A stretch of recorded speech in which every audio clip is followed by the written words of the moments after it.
Mum of four, Sandra Phillips took a job as a sex shop manager to support her family. On the 14th of June 1985, the area manager attended the shop at 2 p.m. and was surprised to find it closed. When he opened the door of the shop, his surprise turned to horror as the body of Sandra Phillips laid there, surrounded by magazines and videos.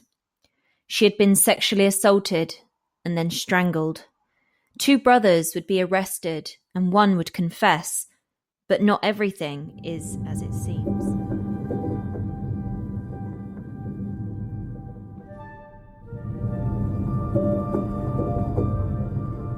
Hello everybody, and welcome to episode 13 of the Student's Verdict podcast. Thank you so much for joining me on another true crime adventure. To all of you new listeners, hi, my name is Emily and I'm your host.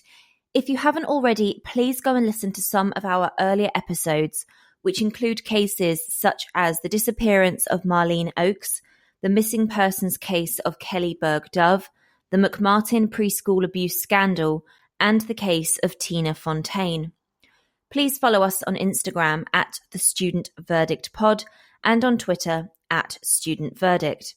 If you like the show, please consider leaving us a review. It honestly does make such a difference.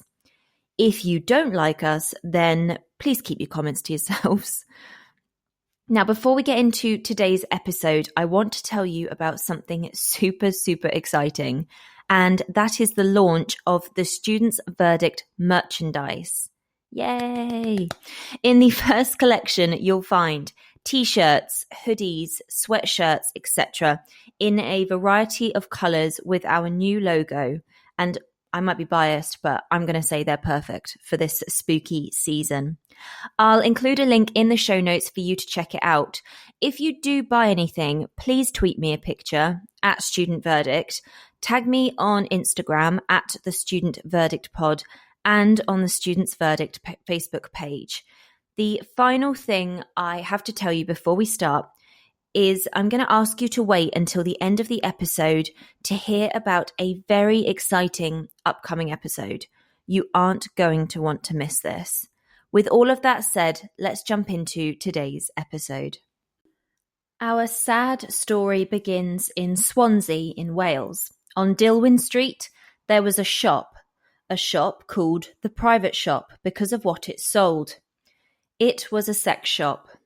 Mother of 4, Sandra Phillips, took a manager position at the private shop to boost her family's low income. On what seemed like a normal working day in June 1985, the area manager, Anthony Williams, was shocked and confused when he attended the shop at 2 p.m. to find it closed.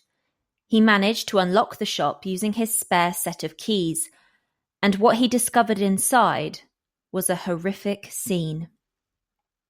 Sandra Phillips's body was laying in a pool of blood and was surrounded by magazines and videos. Following an autopsy, it would be revealed that she had been sexually assaulted, hit around the head, and finally strangled. Petrol had been sprayed around the shop, but for whatever reason, the shop had not been set on fire. When police arrived at the scene, it was discovered that 2 items were missing from the store: Sandra's set of keys and an old-fashioned phone which was believed to have been the cause of Sandra's head injuries. These items have never been recovered. As news spread of a supposed robbery gone wrong at the private shop, outside a crowd began to build. It was made up of the public and journalists. And in that group were 2 brothers, Paul and Wayne Darvell.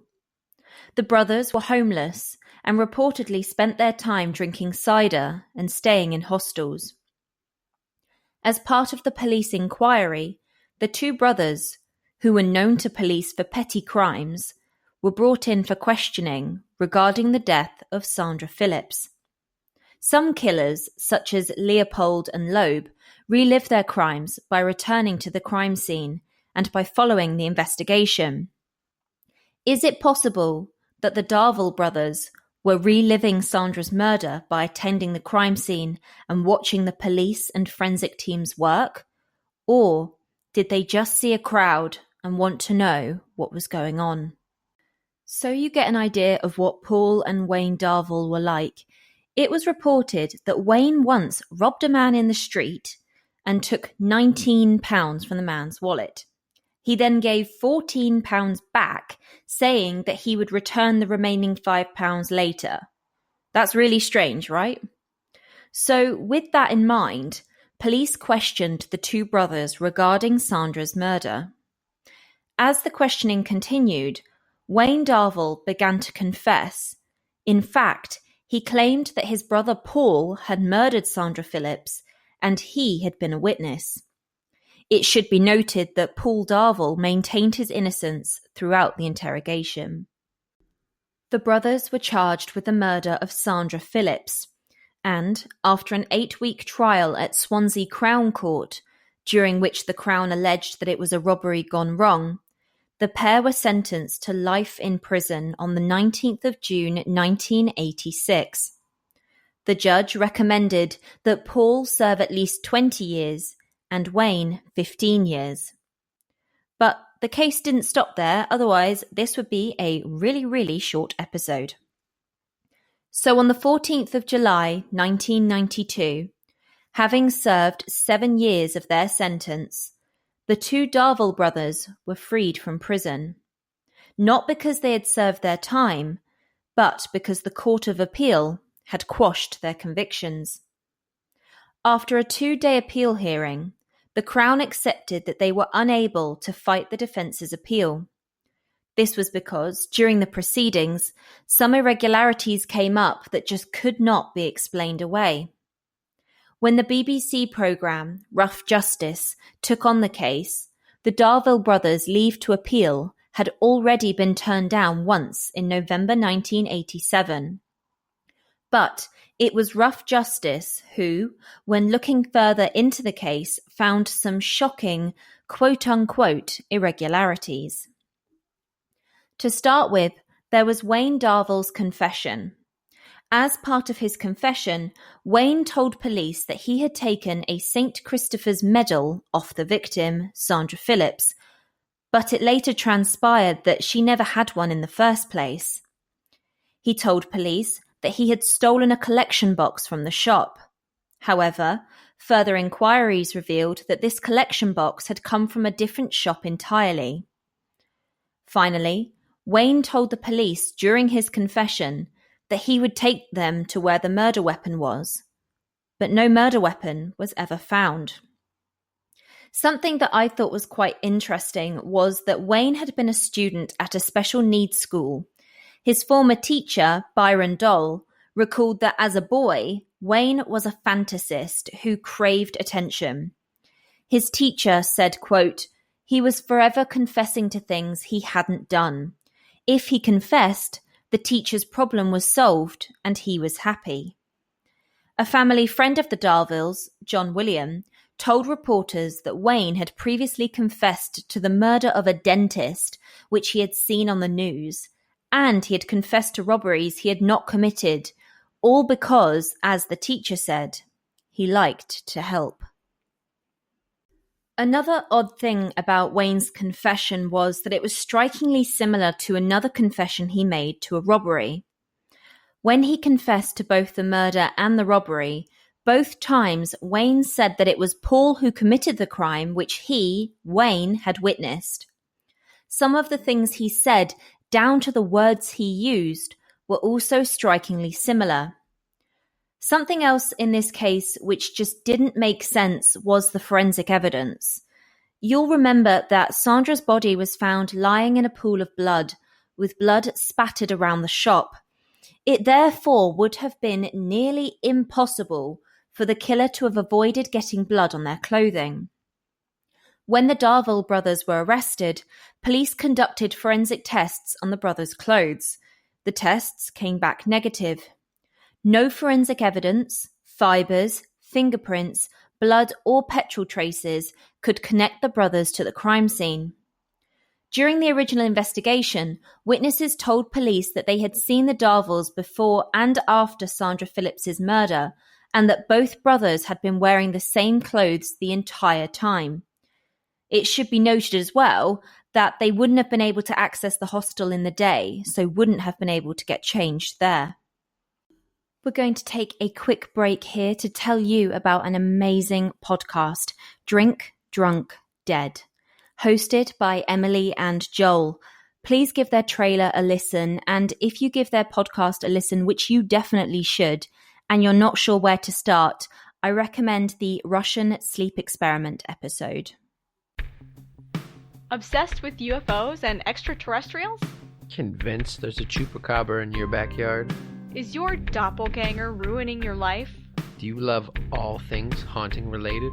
If you answered yes to any, or none of these, then these are the mostly sensical, slightly drunken ramblings for you? Question mark? I'm Emily. And I'm Joel, and we're the hosts of Drink, Drunk, Dead. Join us, our two cats, Emma and Otto, and our house ghost, every week as we have a few drinks, discuss all things paranormal, and raise a toast to our ghosts.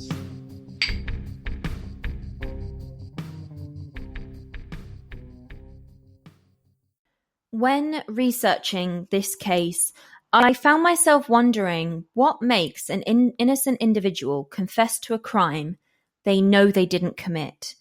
Wayne Darville is just one of a number of people in history who have admitted to committing crimes, only to withdraw that confession later. One of the most well-known instances of this was the 10 Rillington Place murders. In this case, Timothy Evans confessed to murdering his wife and young daughter. He was later convicted and hanged on the basis of his confession, which was contradictory in many ways, and the evidence of John Christie, the man who actually committed the horrific crimes. So why would Timothy Evans and so many others confess when they know they didn't do it? I came across an article by Science magazine which talks about psychologist Dr. Paul Cassin. Dr. Cassin is a psychologist at the John Jay College of Criminal Justice in New York City. I'll put the link in the show notes if you'd like to read this article for yourself. But in the article, Dr. Cassin explains that interrogation techniques combine psychological pressures and escape hatches that can easily cause an innocent person to confess.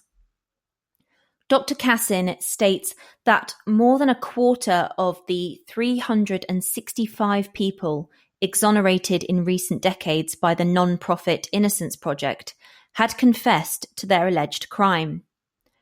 The article discusses the case of one such individual by the name of Hugh Burton, who, at the age of 16, confessed to killing his mother.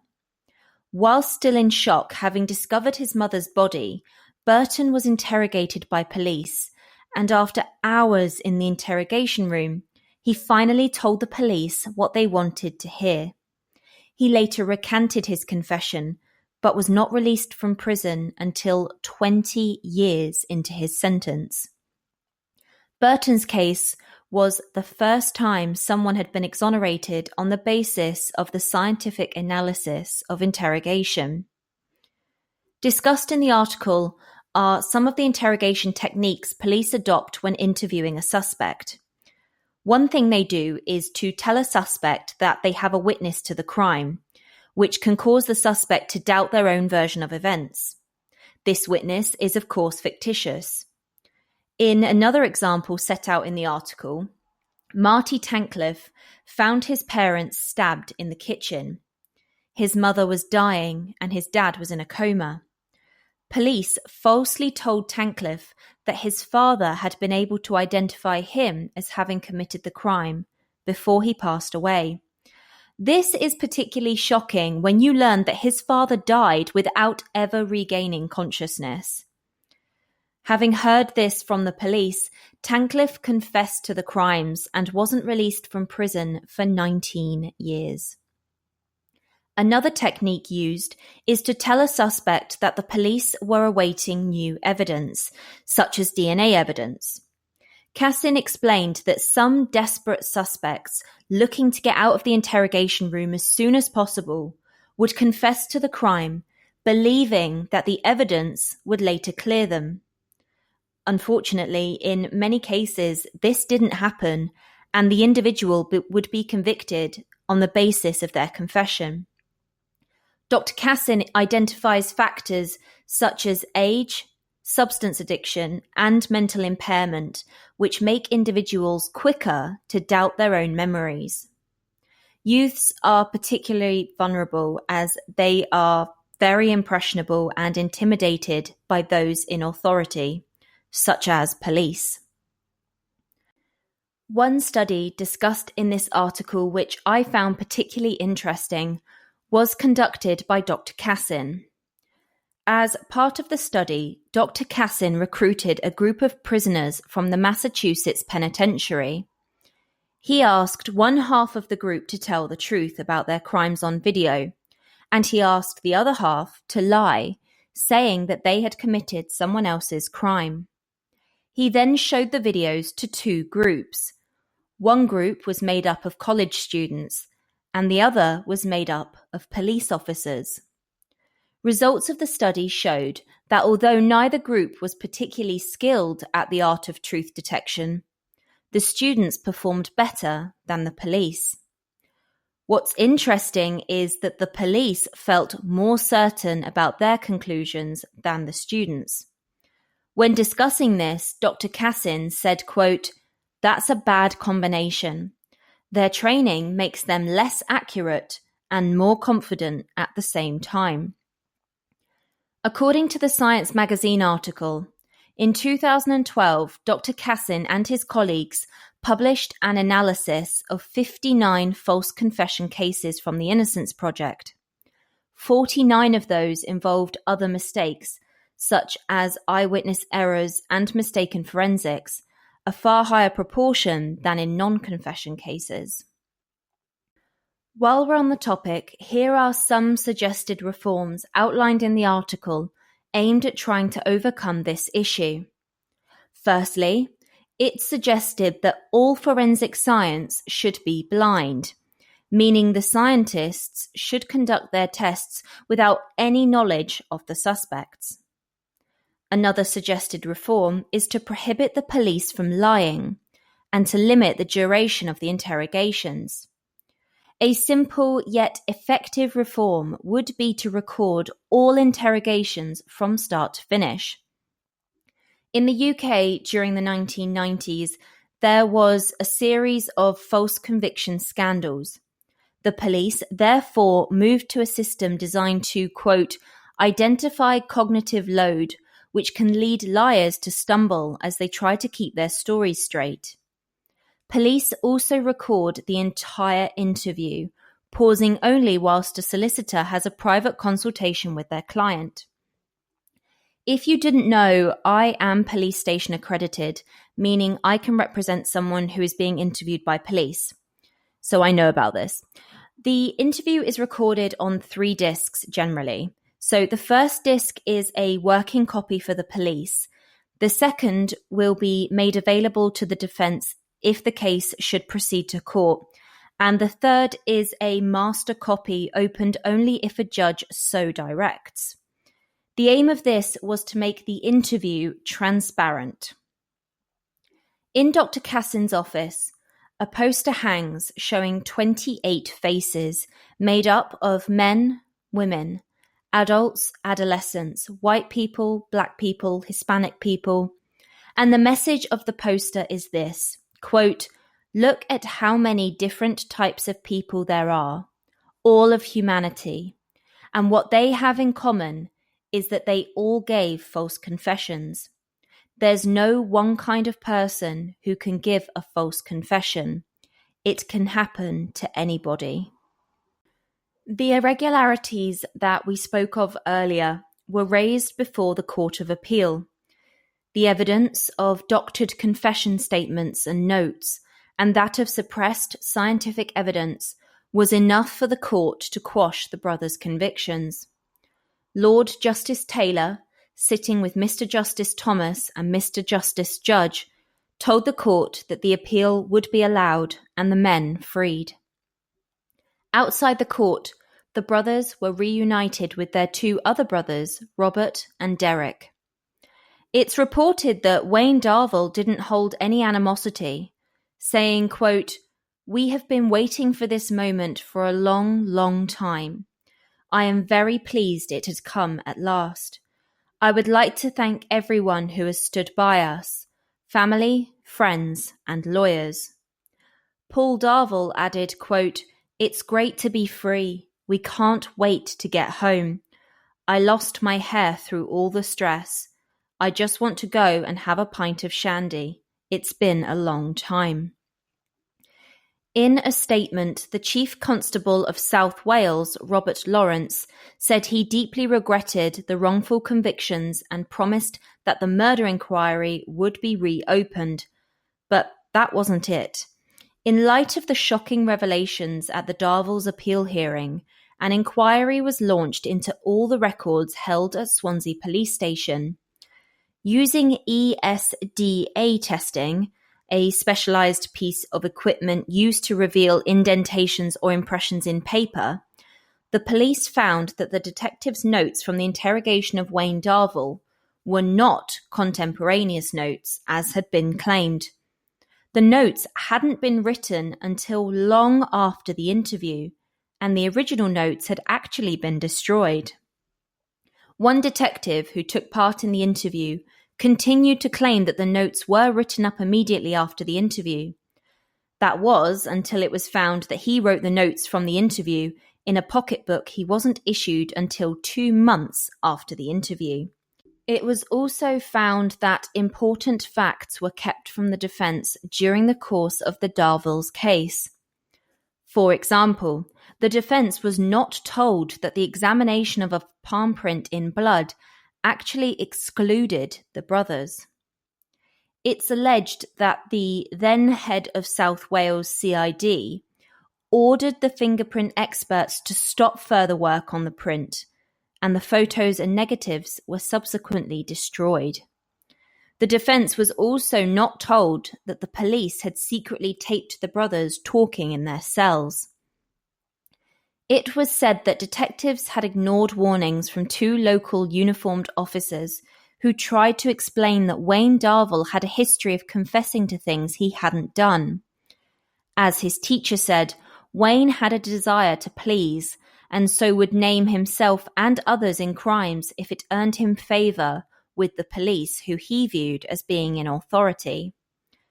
If all of this isn't shocking enough, statements by 2 detectives who claimed to have seen the Darvells at the murder scene on the day of Sandra's murder were proven to be false, because examination of the detectives' diaries showed that they had been elsewhere and were not at the scene of the murder.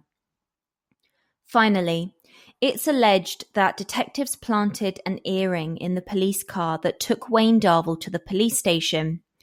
This earring was said to be similar to that worn by Sandra Phillips. With all of that, in February 1992, 7 detectives were suspended, of which 4 had allegedly been involved in other cases, for which 12 people had been convicted. Altogether, a total of 87 officers were named in over 50 complaints filed. As a result, a number of officers faced disciplinary hearings and possibly charges. In an Evening Express article from the 10th of March 1993, it was reported that the CPS had announced that 3 police officers were to be prosecuted for conspiracy to pervert the course of justice in the murder case of Sandra Phillips, which led to the wrongful conviction of the Darvell brothers. In a BBC News article from the 31st of October 2002, it was reported that the investigation into Sandra Phillips's murder would be reopened. The review would be led by Albert Kirby, former head of Merseyside CID, who led the investigation into the death of toddler James Bolger. As we've seen in so many cases from the 1980s and earlier, forensics just weren't what they are today. Forensic techniques have taken great strides in the past 30 years, and it's hoped that these forensic techniques could provide some much-needed answers in Sandra's case. DS John Kerr from South Wales Police said, quote, "The murder of Sandra Phillips remains unsolved, and the review will focus on developments within the scientific world and developments in investigative techniques. Without a doubt, one of the main focuses will be the bloody handprint found at the scene. Police know it didn't belong to the Darville brothers, nor did it belong to Sandra. Could it be that it belonged to the elusive killer?" Dick Williams, Sandra's brother, said, quote, "We welcome the review if it helps to identify who murdered Sandra." And that's the end of today's episode. But before you go, I want to tell you about an exciting project I've been involved in, along with 2 other podcasts. In 2008, the very talented actor who played Marcus Belby in the Harry Potter film franchise, Rob Knox, was stabbed to death outside a bar in Sidcup. Sadly, Rob is one of many victims of knife crime. And so, to bring light to this important topic, Rob's friends and family have come together to create the documentary Knox, the Rob Knox story. Myself, True Crime Fix, and Lady Justice podcasts will be bringing you Rob's story in a 3-part special.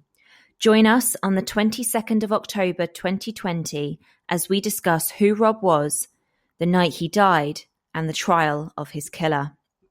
Thank you so much for joining me for today's episode. The Student's Verdict is a bi-weekly podcast, so follow us on social media to hear about our next episode. The Student's Verdict can be found anywhere you listen to podcasts, including Spreaker, YouTube, and iHeartRadio. While you're there, why not check out Emily and Joel at Drink Drunk Dead podcast. See you on the next one, and remember to keep living the dream.